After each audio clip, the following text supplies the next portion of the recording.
Jadi guys, seneng banget siang ini kita benar-benar disambut dengan persiapan yang terniat. Bener-bener kita tuh diajak makan siang tim pesantren inspirasi. Jadi kita tuh datang ke sini tadi janjian sih jam 10.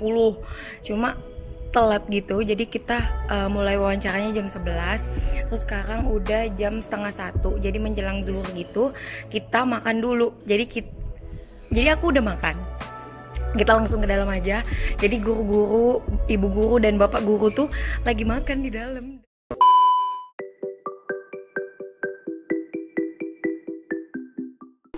Bismillahirrahmanirrahim. Assalamualaikum warahmatullahi wabarakatuh. Waalaikumsalam warahmatullahi wabarakatuh. Selamat pagi semuanya. Jadi trip pesantren inspirasi pagi ini itu ke Yayasan SDIT Prima Mandiri. Nah, sekarang kita udah bersama kepala yayasan, pendiri dan ya yang punya lah SDIT Prima Mandiri ini, dan Bunda sebagai istrinya juga sebagai kepala sekolah. Oke, kita akan langsung aja nih wawancara di sekolah ini, apa yang menarik dari sekolah ini. Langsung kita ikuti ya. Jadi assalamualaikum Pak. Assalamualaikum Bunda. Jadi ini kami dari pesantren inspirasi ini wawancara sedikit tentang SDIT Prima Mandiri. Nah, sebelumnya mungkin boleh Ayah dan Bunda memperkenalkan diri dulu ke tim pesantren inspirasi. Baik, bismillahirrahmanirrahim. Assalamualaikum warahmatullahi wabarakatuh. Perkenalkan, nama saya Fathur Rahim. Di sini saya selaku pembina Yayasan Pendidikan Prima Mandiri, di mana yayasan ini berdiri sejak tahun 2006. Untuk program kegiatan atau program yang ada di Yayasan Pendidikan Prima Mandiri ini terdiri dari kelompok bermain, taman kanak-kanak, SD dan SMP serta MDTA. Jadi kesemuanya itu kita lakukan semata-mata sebagai wujud pengabdian kita kepada masyarakat di bidang pendidikan. Mungkin itu perkenalan dari saya. Selanjutnya silakan. Assalamualaikum warahmatullahi wabarakatuh. Perkenalkan, nama saya Nini Mustika. Alhamdulillah di sini saya diberikan amanah untuk menjadi kepala sekolah TK Prima Mandiri dan SDIT Prima Mandiri. Ini saja perkenalan dari saya. Oke, terima kasih ya Bunda. Jadi saya senang banget nih guys dengan couple goals. Kalau ada couple goals saling melengkapi di berbagai bidang nih, saya seneng banget nih guys. Jadi saya excited banget dengan wawancara pagi hari ini. Jadi untuk waktu berdirinya dari 2006. Untuk siswanya seluruh keseluruhan itu dari berapa? Kalau saat ini keseluruhan siswa sekitar 450. Kalau tenaga pengajarnya? Tenaga pengajarnya 30 orang. Nah, mungkin apa yang mendorong Bapak atau memotivasi Bapak untuk mendirikan yayasan ini? Jadi sedikit kita mengulas sejarah lah ya. Jadi sebagaimana saya sampaikan tadi bahwa yayasan ini kita dirikan dari tahun 2006. Nah, dasar pendirian yayasan ini sebenarnya banyak faktor yang mendasarinya. Diawali sebenarnya yang pertama adalah kalau nanti saya jelaskan, ada faktor eksternal dan internal. Dari faktor eksternalnya yang pertama yaitu memang adanya kebutuhan masyarakat, karena pada saat itu di tahun 2006 itu awalnya kami hanya berdiri itu masih kelompok bermain atau PAUD kalau dulu orang sudah bilang ya. Jadi karena di desa Kolam ini pada saat itu lembaga pendidikan yang sederajat dengan TK tempat itu hanya satu, yaitu di Al-Wasliyah Kolam. Pada tahun itu kami berencana untuk mendirikan di pasar 16 ini, khususnya di desa Kolam. Itu yang pertama. Yang kedua, sebenarnya lembaga ini berawal dari program kerja remaja masjid. Dan kebetulan pada saat itu ya saya ketuanya dan di sebelah saya ini dulu bendaharanya. Ya memang pada saat itu kami masih belum ada ini ya, belum ada ikatan Oh, sesuatu belum. Jadi masih program remaja masjid, kami ada beberapa orang pada saat itu untuk memprakarsa itu. Jadi itu yang pertama, dan yang kedua itu tadi adanya kebutuhan dari masyarakat, karena adanya keresahan bahwa sini untuk lembaga pendidikan yang setara dengan TK pada saat itu jauh jaraknya, tadi di Awas Liang Kolam dan juga ada di Amin Darussalam Bandar Setia. Akhirnya itu, dan juga adanya permintaan dari masyarakat menginginkan sebuah wujud program kerja remaja masjid yang real, yang nyata untuk masyarakat itu apa? Karena selama ini kesannya remaja masjid itu hanya sebagai organisasi panitia hari besar. Ya akan ada kalau nanti ada masjid, ada Islamiyah dan lain sebagainya. Nah, masyarakat menginginkan lebih. Kira-kira yang real, yang bisa dirasakan masyarakat apa? Kami pada saat itu, dan juga bersama dengan itu lagi gencarnya pemerintahan pada saat itu untuk menggaungkan program PAUD yang pada masa Wani Yudhoyono pada saat itu lebih gencar untuk program PAUD. Jadi gayung bersambut. Akhirnya kami bentuk. Nah, pada awalnya ya sekolah itu, lembaga itu kami numpang, belum punya gedung permanen dan lain sebagainya. Pada saat itu numpang di rumah orang tua saya. Ya, rumahnya maaf ya saya tidak mengecilkan, tapi ya pada saat itu sebenarnya jauh dari kata layak gitu loh. Kami menumpang di ruang tamu, padahal ya di ruang tamu yang sempit. Kalau siang itu kelihatan bintang. Kenapa? Karena sengnya bocor bolong-bolong. Ya, kalau hujan sibuk cari baskom. Itulah kondisinya di awal, dan banyak sekali tantangan-tantangan. Tapi ya itu kita jalani. Yang mengajar juga teman-teman dari remaja masjid. Dulu namanya belum Prima Mandiri. Pada awalnya itu masih Prima, yaitu Persatuan Remaja Islam Masjid Al-Ihsan. Itu nama remaja masjid kami dulunya, Prima, Persatuan Remaja Islam Masjid Al-Ihsan. Itulah lembaga yang pertama namanya Prima. Seiring dengan berjalannya waktu, akhirnya terjadi bukan masalah sih ya. Kita ingin mengembangkan atau meniti lebih profesional lagi. Akhirnya Prima ini terpecah. Saat ini Prima juga ada sendiri, dan kita juga kita kembangkan sendiri. Itu di tahun 2009 kita tambah namanya Mandiri. Jadi program ini sudah tidak lagi program remaja masjid, tapi kita kelola secara profesional, secara pribadi. Gitu. Dan pada saat itu saya sama ibu sudah menikah. Nah, kami menikah di 2007. Ya. 2006 kita dirikan, 2007 saya menikah. Nah, di 2009 kita kelola secara mandiri, secara pribadi. Saya ada namanya Prima Mandiri. Nah, menarik nih guys ceritanya. Jadi dari kumpulan remaja masjid, setelah itu mandiri mendirikan yayasan Prima Mandiri dan jadilah sekolah sekarang. Nah, terus kami ini penasaran ya Pak, Bapak dan Ibu dulunya bergerak di bidang pendidikan atau gimana sehingga bisa mendirikan yayasan seperti itu?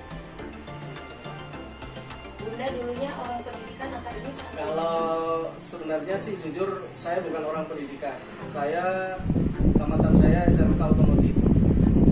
nggak nyambung ya guys? Nggak nyambung. Ya. Tapi ibu dia dulu kuliah jurusan pendidikan, tapi juga bukan pendidikan anak usia dini, pendidikan akuntansi. Jadi ya pada saat itu memang pure kami memang murni bagaimana yang penting kita berbuat untuk masyarakat. Pada saat itu motivasi awalnya. Yang penting Bismillah pasti ada jalan. Intinya seperti itu. Ya kalau kita mencoba istilah banyak sekarang ya, kalau ibu ini dulu punya tagline, dulu kan beliau ikut dari cilik gitu ya, dari cilik mana-mana ceramah ya, moto dia selalu manjada wajada ya, mungkin seperti tagline pesantren lah. Barang siapa yang bersungguh-sungguh maka dia yang akan mendapatkan seperti itu sih sebenarnya. Jadi ya Bismillah gitu ya. Sebenarnya cobaan-cobaan banyak. Dulu di awal itu kita dibilang sekolah ecek-ecek lah, sekolah abal-abal, ilegal, karena nggak ada izin dan lain sebagainya. Awalnya seperti itu, tapi kita terus jalani. Insya Allah berkat keseriusan teman-teman yang menjalankan, ya kita membuahkan sebuah hasil. Jadi wajadanya bener gitu. Ya sih. Nah, terus pertanyaan kami ya Bunda, ayah Bunda punya anak berapa? Anaknya 5. Anak pertama Bang Faris yang sekarang sedang menjalani pendidikan kedua. Baru yang kedua perempuan, itu masih kelas 5 SD. Kemudian yang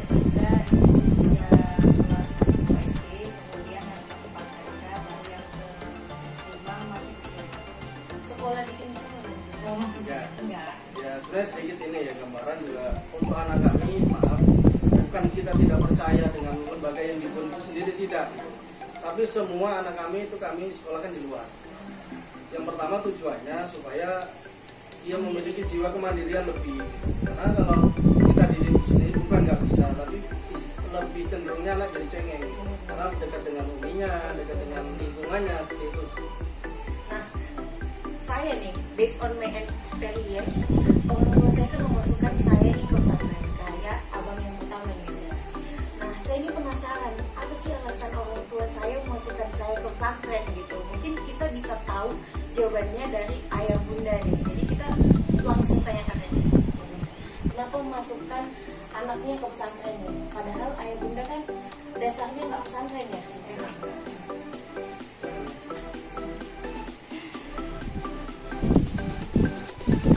Kalau alasannya sih kenapa kita memasukkan anak pesantren ya seperti tadi, dasar awalnya supaya membentuk kemandirian anak-anak. Itu tadi sih. Nah, bukan kita tidak percaya dengan lembaga pendidikan hari ini banyak. Ada SDIT, ada dan lain sebagainya, ada SD negeri. Tapi seiring dengan perkembangan zaman, setelah kami pikirkan secara mendalam istilahnya ya, ternyata kalau menurut kami saat ini anak seusia dia itu masih yang dengan karakter anak kami ya, bukan berarti kita generalisir semua orang, tidak, tapi dengan kondisi hari ini yang terjadi dengan juga karakter anak kami, sepertinya dia cocoknya di pesantren supaya dia bisa lebih mandiri dan juga ilmu keagamaannya, karena kan yang paling penting di anak itu adalah basic agamanya kalau menurut kami sih. Nanti setelah dia basicnya benar, mau dia ke depan mau jadi apa itu terserah dia, tapi yang pasti basicnya benar dulu. Bukan berarti sekolah-sekolah yang tidak benar, tidak, tapi hari ini kami alasannya adalah yang pertama kemandirian, yang kedua sesuai karakter dengan anak kami.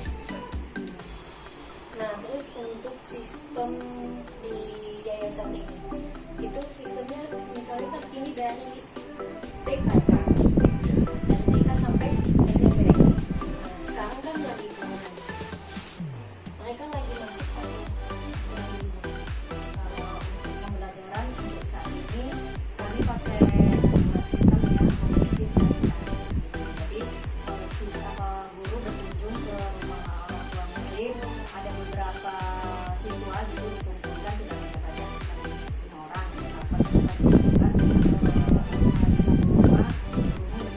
ada juga sebagian yang di rumah dan sebagian ada juga yang daring, jadi kami kombinasi seperti itu.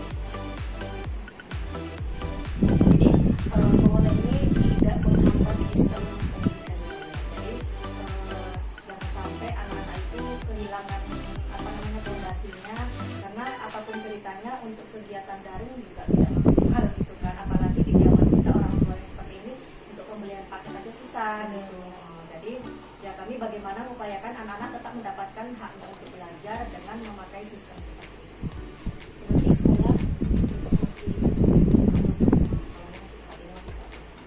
untuk luas tanah keseluruhan. Kalau luas tanah kurang lebih 1.200 meter persegi.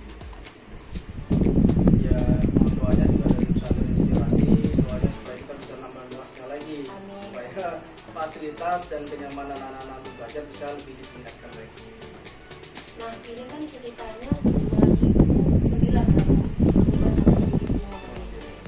Terus cerita awalnya dulu di rumah orang Iya. tua. Nah, terus kapan mulai di tempat yang kita tempati? Nah, ini semuanya kita bertahap. Jadi tidak ada yang namanya bim salabim. Nah, jadi kita bertahap. Awalnya dari rumah, dari 2009, lalu kita ngumpulin. Ya memang kami selama ini sih selalu tekankan sama teman-teman bahwa kita memang tidak pernah yang namanya open donasi. Cuma sampai hari ini kita nggak pernah open donasi. Tapi bagi yang kepingin menyumbang ya kami juga tidak menolak. Tapi yang pasti saya selalu tekankan sama teman-teman bahwa ini murni awalnya dasarnya adalah bagaimana ini wujud pengabdian kita kepada masyarakat. Kalau bisa kita juga jangan membebani masyarakat. Sebisa mungkin bagaimana kita fasilitasi ya dengan berbagai cara lah intinya ya. Nah, jadi bertahap kita buat, awalnya kita kumpulin dari ya, sumber yang nggak usah saya ceritakan dari mana, kita buat satu kelas awalnya, mereka di depan, Nanti kita ngumpulin lagi uang, ngumpulin apa lagi, kita bangun lagi dan bertahap. Ya, alhamdulillah Allah pasti ngasih jalan. Intinya itu saja. Intinya kita yakin Allah pasti ngasih jalan. Ya seperti itu. Dan juga ini kalau untuk ini bantuan dari pemerintah ya. Jadi kita juga terima bantuan dari pemerintah. Jadi ada yang dari pemerintah seperti mobiler, kita juga pernah dapat, ini perpustakaan. Ya. Dan kalau yang pembangunan fisik itu lebih banyak ya dari kita secara. Ada juga beberapa orang tua yang menginfakkan hartanya seperti untuk tabung untuk air.